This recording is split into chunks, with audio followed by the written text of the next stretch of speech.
장소를 치유농업시설 조성하는데 장소를 하려면 국토계획법과 농지법에 관련을 받아야 되고, 농지법은 어떤 거냐?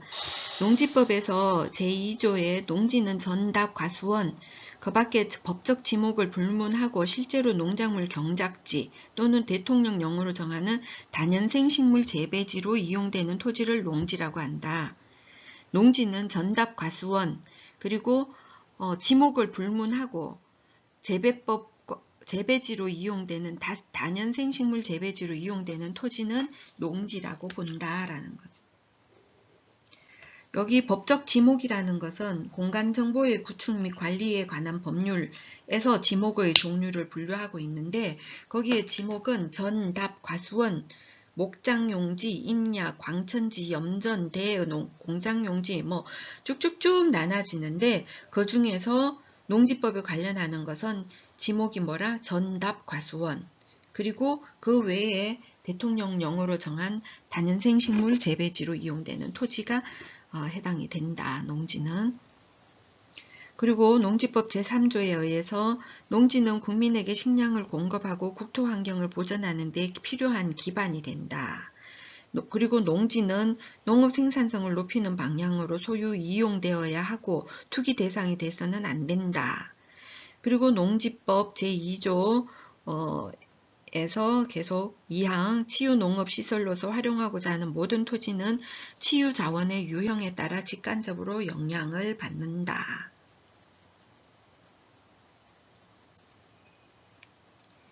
자, 농업진흥지역의 개념이 뭐냐?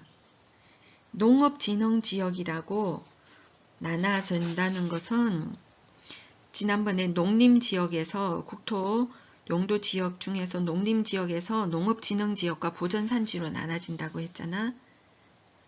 근데 농업진흥지역이라는 개념은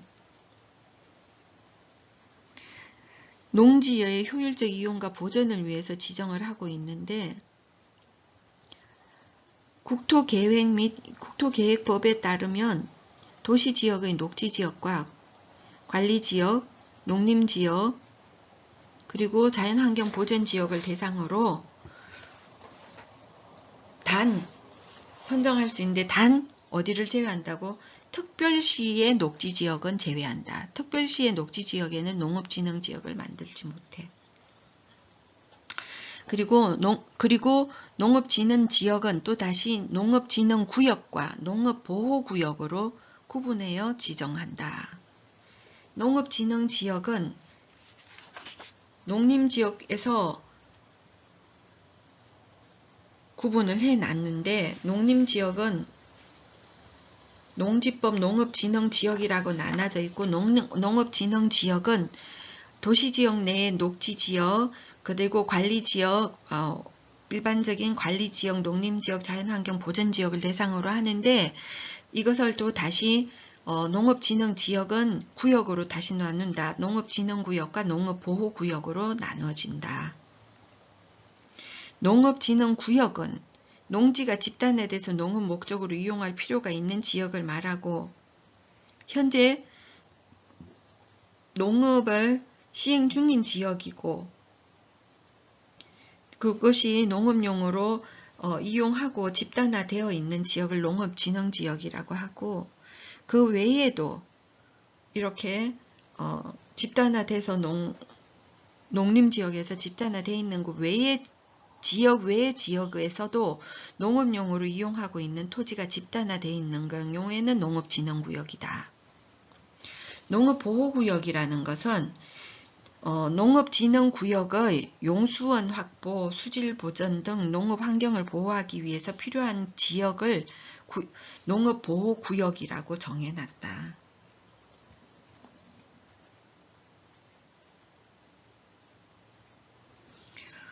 법 제2조 농지법 제2조 이 농업인이라는 것은 농업에 종사하는 개인으로서 대통령령으로 정하는 자이고, 농업인의 범위는 대통령령으로 정하는 자라는 것은 어떤 거냐 하면 1000m² 이상의 농지를 갖고 경작하거나 재배하면서 1년 중에 90일 이상 농업에 종사하는 자, 3평 이상 농지에 1년에 90일 3당 이상 농사를 하고 있는 자. 두 번째, 농지에 330m 스퀘어 100평 이상의 고정식 온실이나 버섯 재배사 비닐하우스 등을 설치해서 농작물이나 다년생 식물을 경작 재배하는 자. 세 번째, 대가축 2개, 2두, 중가축 12, 소가축 100두, 가금 1천수 혹은 꿀벌 10군 이상을 사육하거나 1년 중에 120일 이상 추산업에 종사하는 자. 대가축 2개, 2두, 중가축 10두, 소가축 100두, 가금 1천수, 꿀벌 10군. 1년 중 120일 이상 축산업에 하고 있는 사람. 축산업은 120일이고 4달. 농사는 3달. 90일 이상이니까. 농업 경영을 통한 농산물의 연간 판매액이 120만원 이상인 자. 이런 사람이 농업인이 된다.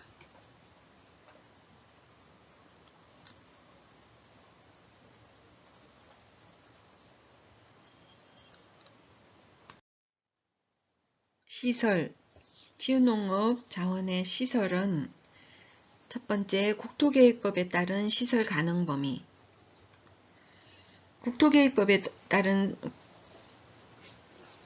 건축을 할 수 있는 건축물 지역은 녹지지역에서는 보전녹지지역, 생산녹지지역, 자연녹지가 있다고 그랬잖아.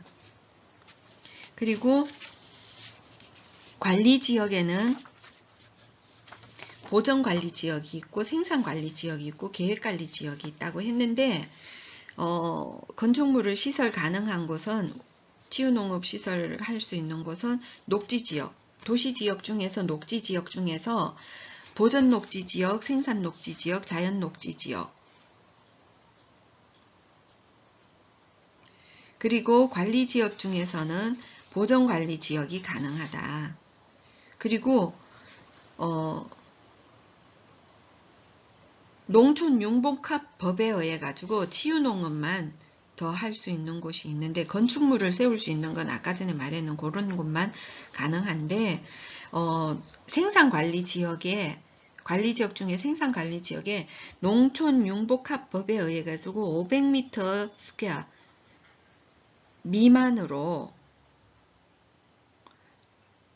2019년 3월 19일에 의해서 농촌융복합산업지구 내에서 교육시설과 일반 음식점 또는 제과점을 함께 설치할 수 있다라는 법이 통과가 된 거지. 그래서 농촌융복합법에 의해서 생산관리지역에도 지을 수 있다. 얼마만큼 사이즈가 500m 스퀘어 이하로. 200평은 안 되고 한 150평 정도 되나? 이내로만 지을 수 있다. 자, 농지법에 따른 시설 가능 범위. 농지법에서는 용도구역에서의 행위를 제한하고 있는데 농업진흥구역에서는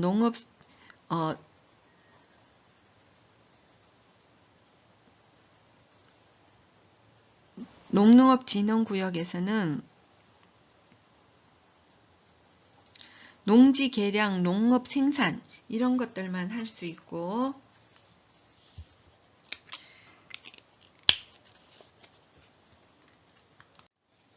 농업진흥구역에서는 당연히 농업 생산하고 농지 개량하고 그런 거를 할 수 있고 또 농작물 경작, 다년생 식물의 재배 뭐 등등등 농막도 포함되어 있어요. 농업진흥구역에서 할 수 있는 거에 그런 걸 할 수 있고 또 대통령령에 의해서 가공처리시설 설치, 시험연구시설의 설치가 가능하다.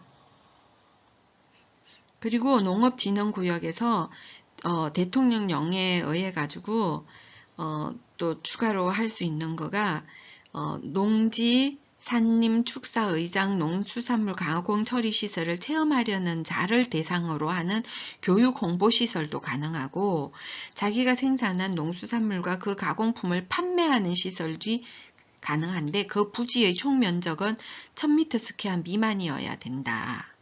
농업진흥구역에서 교육홍보시설, 판매하는 시설은 그 부지가 1000m 스퀘어 미만으로 해야 된다. 그리고 농업보호구역에서 할 수 있는 것은 농업진흥구역에서 하는 거 다 빼놓고 농업인 소득 증대에 필요한 시설을 농업보호구역에서 할 수 있는데 대통령령으로 정하는 건축물, 공작물 그 밖의 시설을 할 수 있다. 그러면 그 건축물, 공작물 그 밖의 시설이 뭐냐? 그것은 농어촌 정비법에 의한 관광농원 사업을 농업보호구역 안에 2만 미터 스퀘어 미만으로 할 수 있고 주말 농원 사업은 3,000 미터 스퀘어 미만으로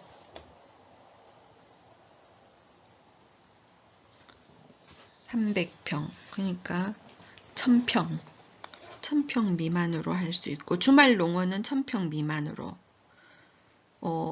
관광농원 사업은 2만 미터 스퀘어 미만으로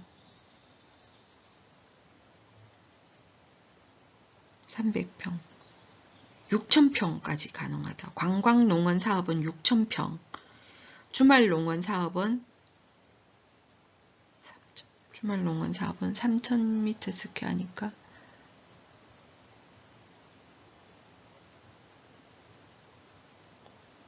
1,000평 정도. 관광농원 사업은 6,000평.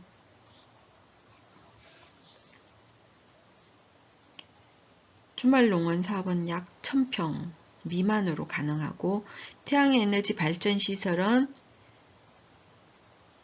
3,000평 미만으로 가능하다.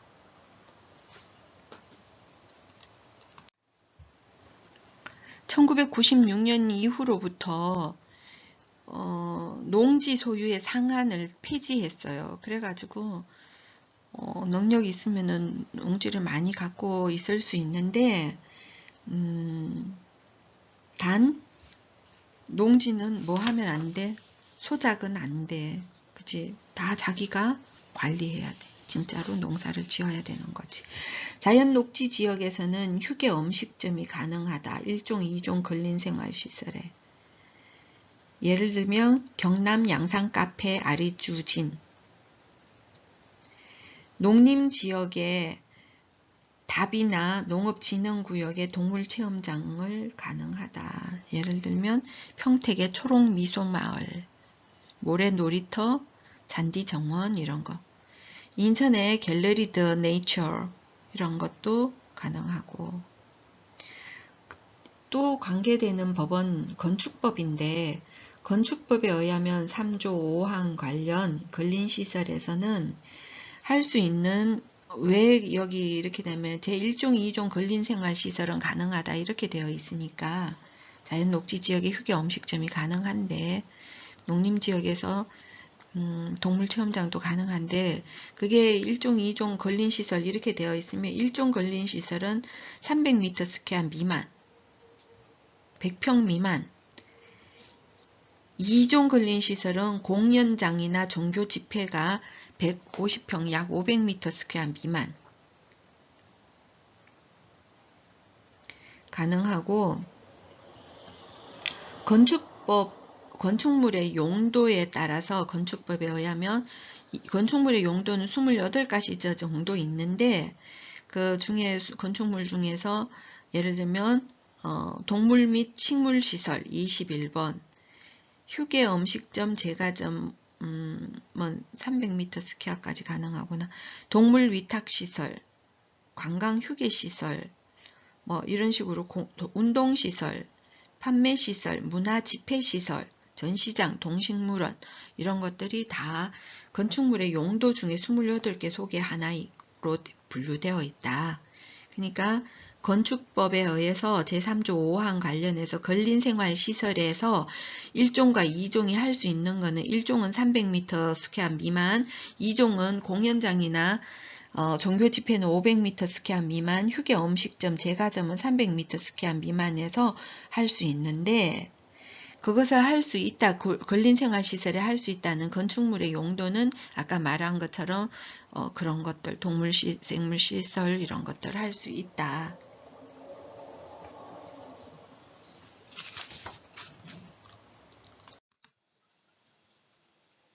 예를 들어서 귀뚜라미 치유 농장에서 도시농업 체험을 했다고 하는 경우에 도시농업 체험 시설의 규모는 어느 정도여야 하는가?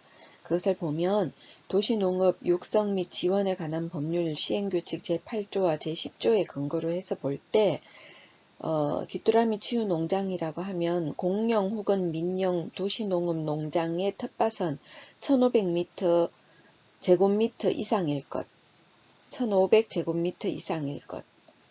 그리고 만약에 도시농업 공동체 텃밭이었다면은 텃밭을 운영한다면 도시농업 공동체라는 것은 5가구 이상이 참여해서 같이 운영하는 공동체 텃밭이라면 100제곱미터 이상일 것. 그리고 귀뚜라미 곤충을 사육한다면 예를 들어서 귀뚜라미류라면 15,000마리 이상의 귀뚜라미를 사육할 것, 규모가. 도시지역이라면 300제곱미터 이상, 농림지역이라면 1000제곱미터 이상의 규모여야 한다. 치유농업 자원으로서는 식물, 동물, 농촌환경, 문화, 음식 등의 자원이 있는데 그 중에서 첫 번째 식물자원. 식물자원은 1회 이용 인원에 따른 적정한 활동 공간을 확보할 필요가 있고 안전한 농산물의 생산 GAP를 위한 농약 사용 PLS 기준을 고려하고 있다. 식물자원의 안전성에 관련한 제도 3가지 GAP, PLS, 친환경 농산물 인정제도를 운영하고 있다. 첫 번째, 농산물 우수관리 기준 GAP는 Good Agricultural Practice라고 해서 농산물의 생산, 수확 후 관리 및 유통의 각 단계에서 농업 환경과 농산물에 잔류할 수 있는 농약, 중금속, 잔류성, 유기오염물질 또는 유해생물 등의 위해 요소를 적절하게 관리하는 것을 말한다.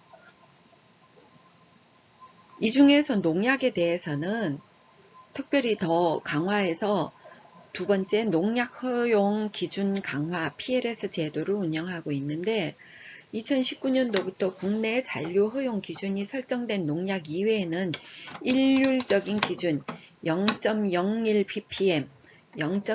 ppm으로 일률적인 기준을 적용하고 있다. 이것을 포지티브 리스트 시스템이라고 해서 PLS라고 제도를 운영하고 있고, 세 번째 친환경 농산물 인정 제도는 친환경 농축산물에 대해서 인정해주는 제도로서 유기농산물, 유기축산물, 무농약 농산물, 무항생제 축산물로 구분해서 관리하고 있다. 친환경 농축산물, 유기농산물이란 유기합성 농약과 화학 비료를 전혀 사용하지 않고 재배한 것. 전환 기간은 다년생 작물은 최초 수확 전 3년, 그 외 작물은 파종 재식 전 2년에 한해서 유기합성 농약이나 화학 비료를 전혀 사용하지 않고 재배한 것을 말한다. 유기축산물이란 유기농산물의 재배 생산 기준에 맞게 생산된 유기사료를 급여하면서 인정 기준을 지켜서 생산한 축산물이라는 뜻이고, 무농약 생산물이란 유기합성 농약을 전혀 사용하지 않고 화학비료는 권장 12량의 3분의 1 이내로 사용한 것을 무농약 농산물이라고 한다. 무항생제 축산물이란 항생제, 합성 항균제, 호르몬제가 첨가되지 않은 일반 사료를 급여하면서 인정 기준을 지켜서 생산한 축산물이다. 일반 사료, 항생제, 합성 항균제, 호르몬제가 첨가되지 않은 일반 사료를 급여하면서 인정 기준을 지켜서 생산한 축산물은 무항생제 축산물. 유기사료 급여하면서 유기축산물. 유기 합성 농약하고 화학비료 전혀 사용하지 않으면 유기농산물. 유기 합성 농약은 전혀 사용하지 않는데 화학비료는 권장 12량의 3분의 1 이내를 쓰면 무농약 농산물이라고 한다. 동물의 적절한 사육 관리를 위해서 동물보호법의 시행규칙에 의하면 동물의 경우에 일상적인 동작을 하는데 지장이 없는 크기여야 된다. 사육 환경은. 그 크기는 어느 정도가 되어야 하느냐.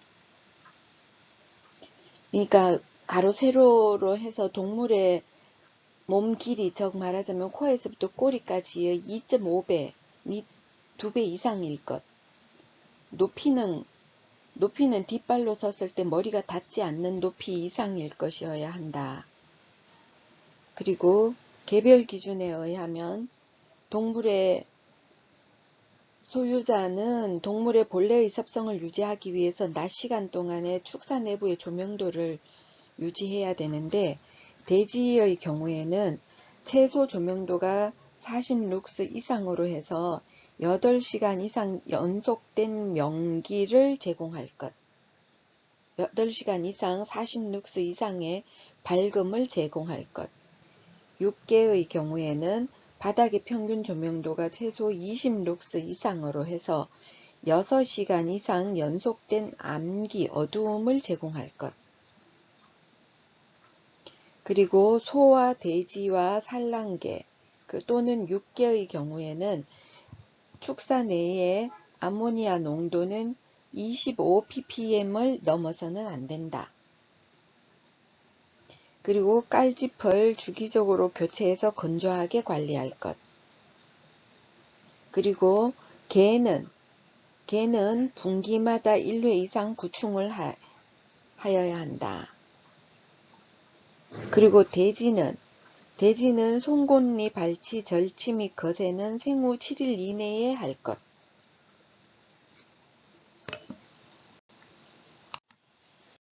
문화자원, 농업농촌환경문화자원. 농업농촌환경문화자원은 농촌지역 고유의 정체성을 반영한 휴양적, 심미적, 생태적, 경제적 가치를 지닌 자연환경, 자연경관, 생산품, 역사문화, 공동체, 농업유산 등의 유무형적 자원 및 이를 활용한 모든 활동을 말한다.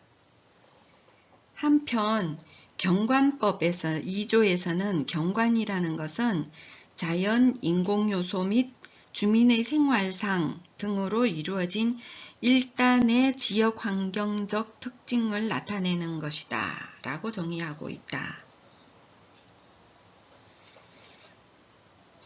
자연환경보전법에서는 자연환경의 지속가능한 이용을 도모하고 국민이 쾌적한 자연환경에서 여유있고 건강한 생활을 할 수 있도록 하는 것을 목적으로 한다. 자, 그렇다면 농업농촌환경문화자원의 유형은 어떠한가? 자원의 유형은 2, 4, 6, 8, 9가지로 나눠진다. 첫 번째 식물자원, 식생, 보호수, 노거수, 마을수, 보호수림 이런 거. 두 번째 특산자원, 특산물, 생산, 특용작물 생산 이런 것들. 유기작물, 수공예품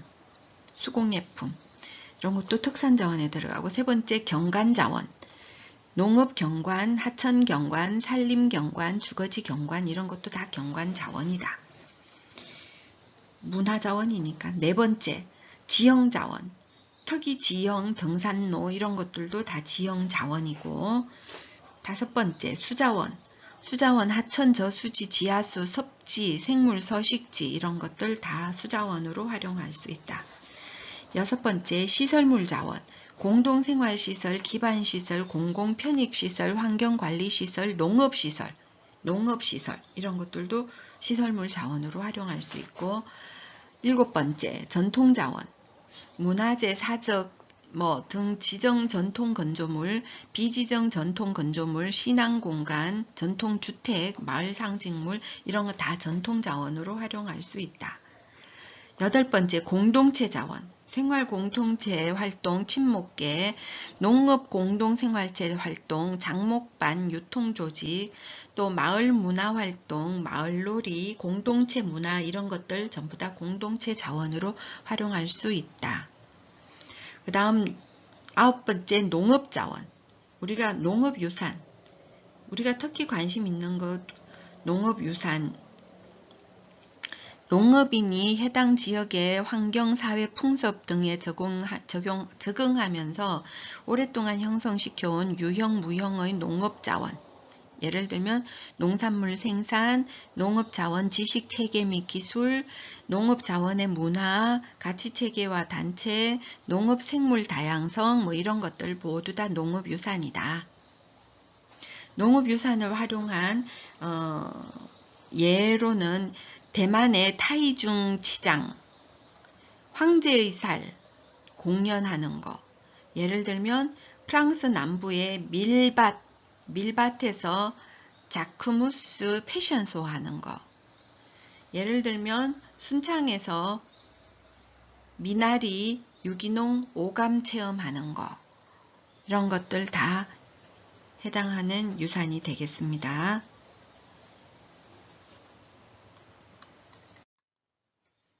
다음은 음식자원이다. 음식자원. 음식자원을 활용한 치유농업 서비스는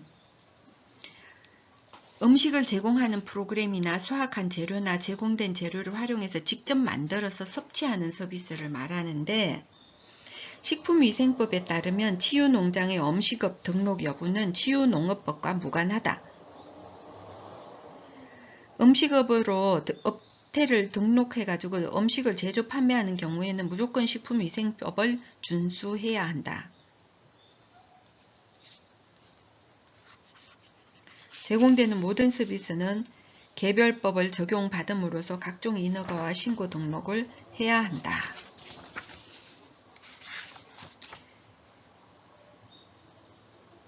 치유농장의 음식업 등록 여부는 치유농업법과 무관하다. 식품위생법에 따라야 된다. 음식을 판매를 하려면. 자, 치유농업 시설에서 위반 사례. 그 식품위생법을 위반한 사례를 한번 보면, 첫 번째 위반 사례.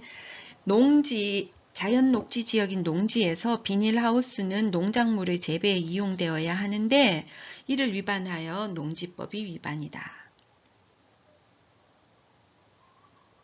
비닐하우스에서 딴 거를 한 거죠. 두 번째, 식품 접객업 등록을 하지 않고 무신고한 다음에 신고를 하지 않고 영업을 하는 경우, 식품을 파는 것. 세 번째, 도시 지역의 비닐하우스 면적이 100m 스퀘어 이상이면 가설 건축물 축조 신고를 해야 하는데 이를 하지 않아서 건축법 위반인 경우.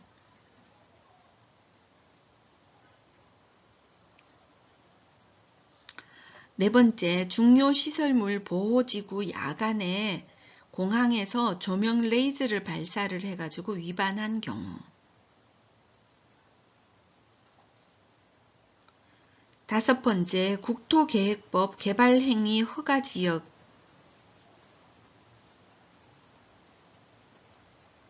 준수하지 않은 경우. 자, 이렇게 해서 이러한 경우는 치유농업시설에서 위반한 사례다. 식품위생법 위반한 사례. 자, 두 번째, 도농교류법. 제10조 식품위생법에 관한 특례에서 식품위생법 제21조에도 불구하고 대통령 영화를 정하는 바에 따라서 영업시설 기준을 따로 정할 수 있다. 도시와 농어촌 간의 교류 촉진에 의한 법률에 의해 가지고 할 수 있는데, 첫 번째, 치유농업시설에서 프로그램으로 음식을 제공하는 것. 이거는 식품위생법 특례 예외사항이다.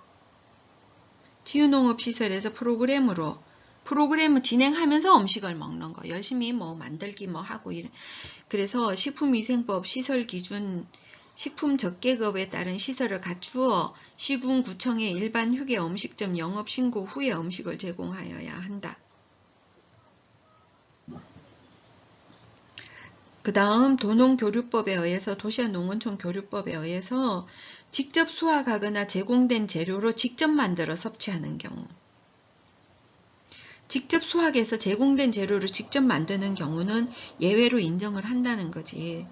도농교류법에 의해서 특별히 제약을 하지는 않지만 식자재 제공과 수확을 통한 조리 후 섭취하더라도 유상으로 제공되므로 안전을 고려해서 생산물 배상 책임 보험에 가입을 해라. 그 다음 도농교류법에 의해서 음식점 신고가 어려운 경우 출장 음식 서비스업을 등록한 사업자를 선정해가지고 음식 제공이 가능하다. 이 경우 사업자의 생산물 배상책임보험 가입 여부를 꼭 확인하도록 한다. 자, 그 다음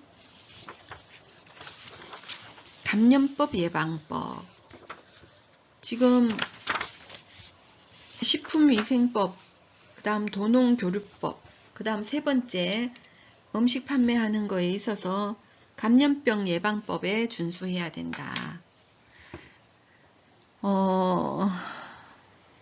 출입자 명단 작성, 마스크 착용 등 요번에 코로나처럼 감염병이 돌면 방역 지침에 준수를 명하는 조치를 해야 하고, 시설을 그것을 조치를 하지 않으면 시설의 폐쇄를 명하거나 3개월 이내의 기간을 정해서 운영 중지를 할 수 있다.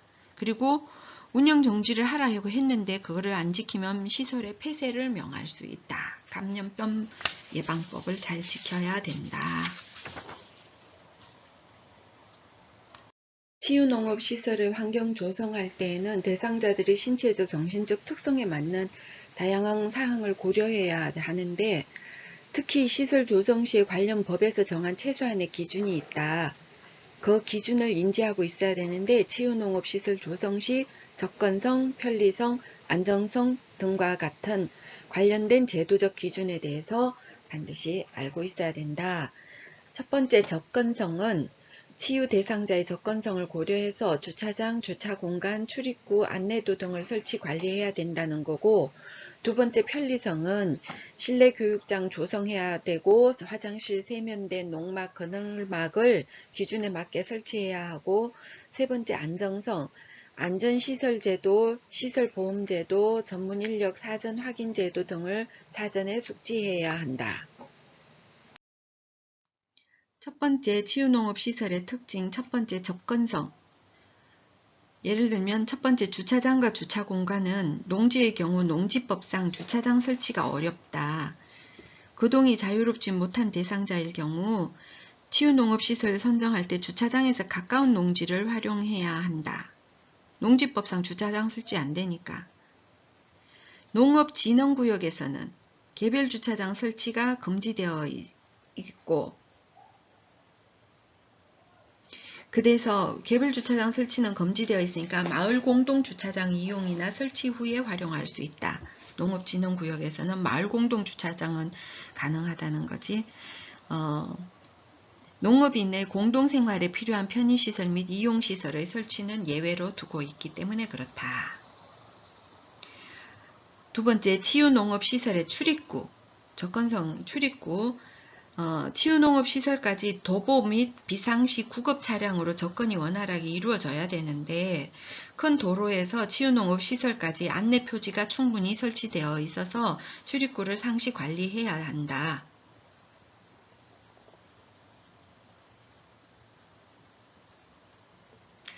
세 번째, 치유농업시설의 안내도. 접근성을 위해서 이용자 출입이 가능한 시설을 중심으로 상세한 안내도를 작성해서 게시를 해서 처음 방문하는 대상자의 접근성을 높여야 한다. 자, 두 번째, 편리성. 치유농업시설의 환경적 특성으로 편리성이 매우 필수시설과 편의시설 공간으로 나눠서 편리하게 이용하게 해야 되는데, 필수시설이라고 하면 실내 교육장, 화장실, 세면대, 농막, 그늘막 뭐 이런 것들이 있겠지. 필수시설, 편의시설. 첫 번째 실내 교육장 조성하는 것은 실내 공간 확보가 좋지만 실내 교육장 실외 공간에서도 활동이 가능하고 시기와 날씨에 따라서 제한이 있을 수 있다. 1인당 실내 교육장의 필요 면적이 있는데 장애인, 노인, 임산부 건강증진에 관한 법률 시행령에 따르면 대상 시설별로 편의시설 종류, 높이 차이가 제거된 건축물 출입구가 있어야 되고 턱 낮추기, 휠체어 리프트, 경사로 이런 것들이 있어야 되고 장애인은 주출입구 혹은 부출입구가 있어야 되고 자택문 형태로 그리고 통행이 가능한 화장실, 복도, 계단 이런 곳에 점자 블록, 시각장애인 유도신호 이런 것들이 있어야 된다. 고등학교 이하 각급 학교 설립 운영 규정에 의해서는 실내 교육장에 또 뭐가 있어야 되느냐 하면 교사의 기준 면적, 연면적, 학생 수별로 기준 면적을 잘 지켜야 된다. 시도 조례에 따라서 기준 면적의 3분의 1 범위 내에서 완화해서 적용하기도 한다. 조례에 의해서, 시도에서.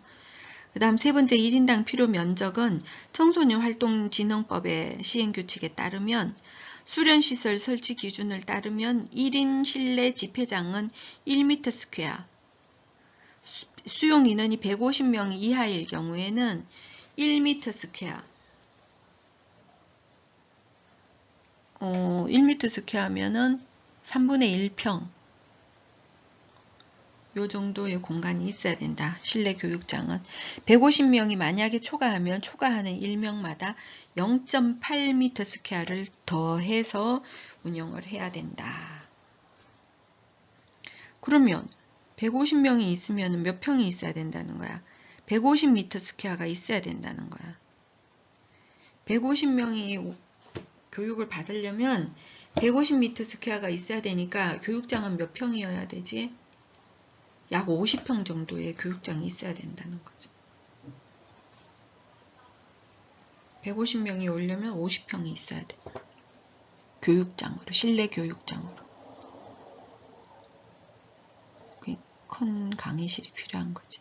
우리 학교 강의실이 보통 80m 스퀘어 정도 되니까 그 속에 50명, 40명 들어가서 수업하니까 여기는 150m 스퀘어가 있어야 돼. 50명 들어가려면. 150명이 들어가려면. 150m 스퀘어가 있어야 돼. 학교 강의실보다 훨씬 빡빡한 거지. 자, 두 번째 화장실.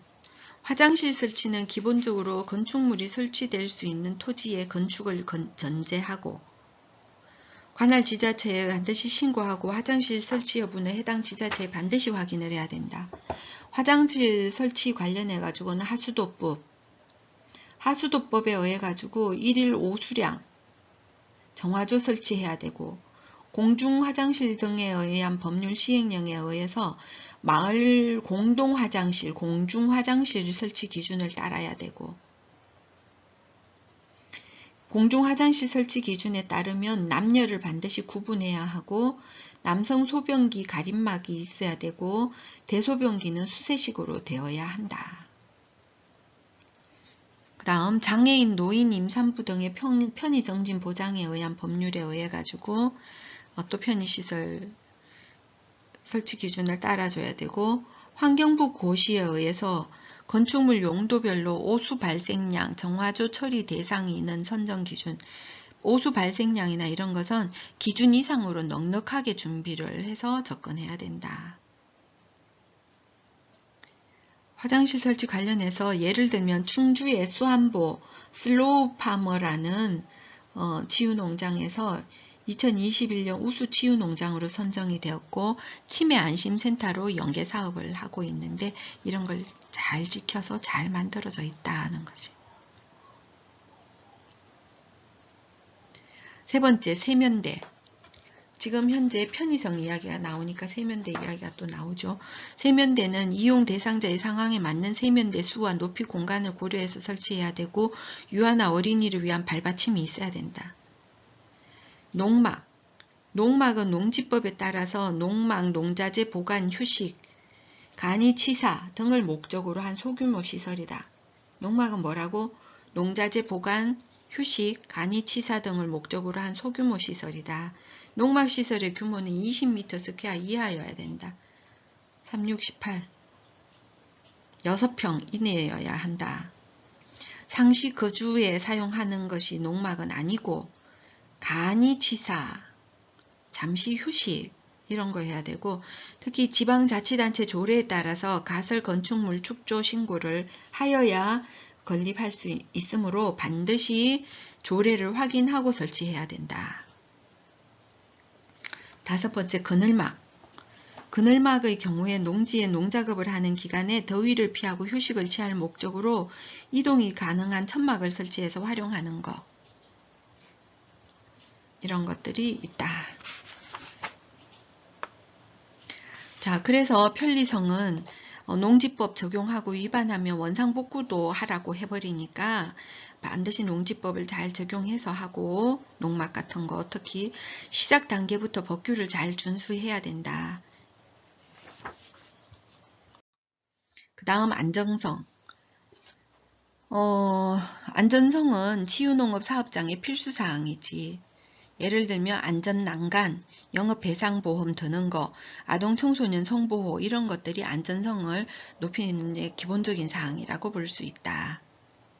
그래서 안전성을 높이기 위해서 시설, 인력, 프로그램을 잘 갖추고 대상자 보호를 위해서 사전에 잘 지켜야 되는데 첫 번째, 안전시설제도. 안전시설제도, 이용객이 활동하는 주변에 추락 위험이 있는 곳에서 반드시 울타리나 안전난간이 있어야 되는 거야. 울타리나 안전난간이 있어야 되는데 이거는 산업안전보건 기준에 관한 규칙에 의해 가지고 안전난간 구조 및 설치 요건을 반드시 따라야 돼.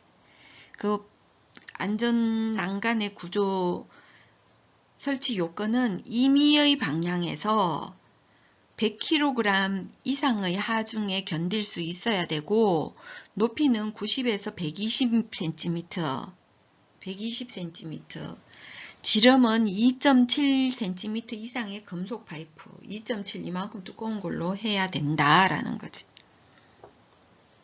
안전난간은 임의의 방향에서 100kg 이상의 하중을 견딘다는 소리는 구조적으로 가장 취약한 지점에서 가장 취약한 방향으로도 하중이 100kg 이상의 하중을 견딜 수 있어야 된다. 그리고 높이는 90에서 120cm 돼야 되고 지름은 2.7cm 이상의 금속 파이프로 안전난간을 설치해야 된다. 두 번째, 시설 보험제도.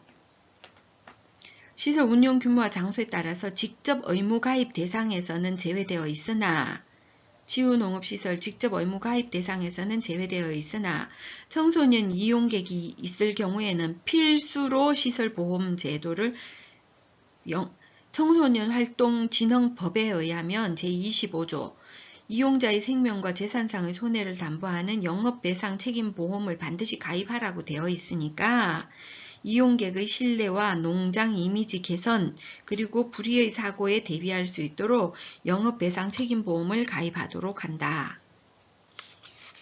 영업배상 책임보험은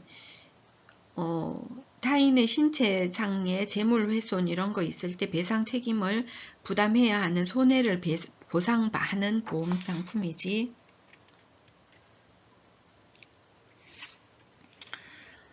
특히 청소년활동진흥법에 의해서 반드시 영업배상 책임보험을 가입을 해라. 농장 이용객의 신뢰도, 농장 이미지 개선, 불의의 사고에 대비할 수 있고. 세 번째, 안전을 높이기 위해서 전문인력 사전 확인 제도가 있어야 된다. 전문인력으로 활용하는데 그 전문인력이 특히 치유농업사 이런 사람들인 거지. 아동 청소년의 성보호에 관한 법률에 의해서 취업 제한 법률이 56조에 있는데 성범죄 경력자는 10년간 취업 제한, 운영자 및 직원에 해당한다. 그래서 직원 채용이나 프로그램 전문 인력에 대해서는 반드시 성범죄 경력을 확인해야 된다. 성범죄 경력 조회를 요청을 해야 된다. 경찰서로 신청해서 확인해서 안전성을 높여야 한다. 이렇게 해서 환경 조성하기 위해서 치유농업시설의 접근성, 편리성, 그리고 안전성을 높이기 위한 각종 기준을 살펴봤습니다.